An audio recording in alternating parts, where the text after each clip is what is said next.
السلام علیکم ورحمۃ اللہ وبرکاتہ۔ حرم خوفو، جسے انگریزی میں پیرامڈ آف خوفو، جسے گیزا کا عظیم حرم بھی کہا جاتا ہے، یہ حرم اہرامات جیزا کے 3 بڑے اہرام میں سے سب سے قدیم اور بڑا ہے۔ یہ مصر کے شہر جیزا میں واقع ہے، جس کی نسبت سے اسے جیزا کا عظیم حرم کہتے ہیں۔ یہ قدیم دنیا کے 7 عجائبات عالم میں سب سے قدیم ہے اور یہ ابھی تک اپنی اصلی حالت برقرار رکھے ہوئے ہے۔ ماہرین مصریات کے مطابق یہ حرم 2560 سال قبل مسیح خوفو فرعون کے مقبرے کے طور پر استعمال ہوا۔ 3800 سال سے اس کا شمار دنیا کی بلند ترین عمارتوں میں ہوتا ہے۔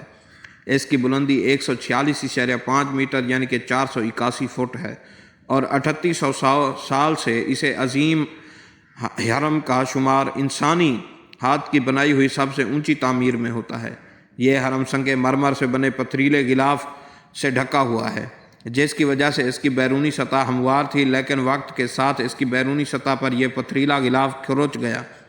یہ کسی نے دوسری تعمیرات کے لیے اسے اکھیڑ دیا، لیکن اب بھی اس کی بالائی اور زیریں سطح پر اس پتھریلے غلاف کی باقیات موجود ہیں۔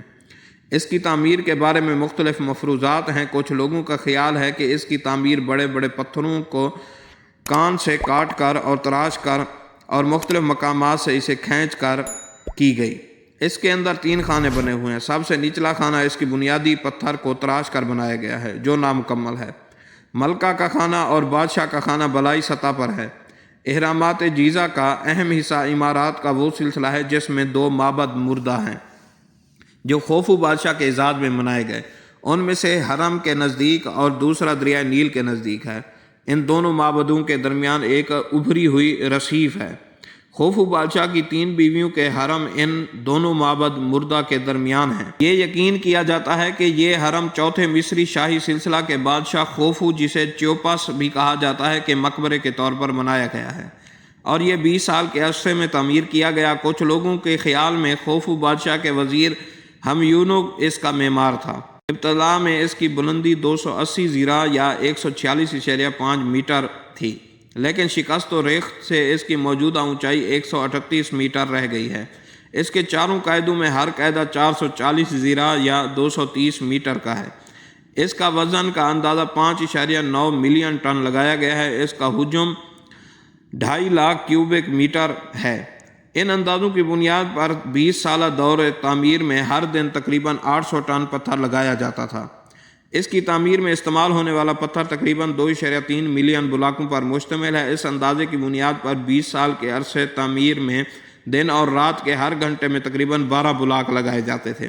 سب سے پہلے اس کی پیمائش ماہر مصریات سر فلنڈر پیٹری نے 1880 سے 1882 میں کی اور دی پیرامڈ آف دی ٹیمپلر آف گیزا کے نام سے شائع کی۔ یہ تمام اندازے اس کی پیمائش کی بنیاد پر ہیں۔ بہت سے پتھریلے غلاف اور اندرونی خانے کے بلاک انتہائی پیمائش میں جڑے ہوئے ہیں۔ شمال مشرقی پتھریلے غلاف کی پیمائش کی بنیاد پر جوڑوں کا اوسط خلا 0.5 ملی میٹر وسیع ہے، جبکہ 130 صدی عیسوی میں 160 میٹر اونچا لنکن کیتھیڈرل نہیں بنا ہوا تھا۔ اس کا شمار دنیا کی بلند ترین عمارتوں میں ہوتا ہے۔ اس کو اس قدر درست انداز میں تعمیر کیا گیا ہے کہ اس کے چاروں قاعدوں کی لمبائی میں اوسطاً صرف 58 ملی میٹر کی غلطی ہے۔ اس کا قاعدہ افقی اور ہموار ہے۔ عظیم حرم کی تعمیر مکمل ہونے پر اسے سفید سنگ مرمر کی سیلوں سے ڈھانپ دیا گیا تھا۔ عظیم حرم کے پتھریلے غلاف میں انتہائی ثقیل شدہ سفید سنگ مرمر کی سیلوں کو اس انداز سے تراشا گیا کہ وہ ہموار، سطحی اور ڈھلان رخ ہوں اور حرم میں جس مطلوبہ مقام سے اسے نصب کیا جانا تھا وہ اس مقام کے مطلوبہ معیار پر پورا اتریں۔ بڑے زلزلوں میں بیرونی پتھریلے غلاف اکھڑ گئے تھے، جنہیں بعد میں بحری مملوک سلطان ناصر ابو المعالی ناصر الدین بدر الدین حسن نے 1356 صدی عیسوی میں قاہرہ میں مساجد اور قلعوں کی تعمیر میں استعمال کیا۔ بہت سے دوسرے پتھریلے غلاف 19ویں صدی کے بعد ابتدا میں محمد علی پاشا نے قاہرہ کی مسجد محمد علی کے بالائی حصہ کی تعمیر میں استعمال کیے۔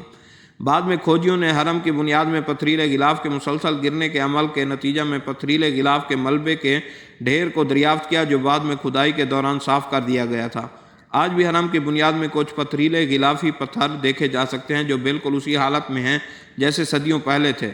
پیٹری نے پتھریلے غلاف کی مختلف رخ سے حد بندی کی اور تجویز دی کہ اس کی مرمت سے پہلے شمال کا نئے سرے سے تعین کیا جائے، لیکن اس میں غلطی کی گئی اور پتھریلا غلاف مختلف رخ میں لگایا گیا۔ پیٹری کی پیمائش موجودہ دور کے اینک ساز کی پیمائش کی طرح ہے جو انتہائی باریکی میں پیمائش کرتا ہے۔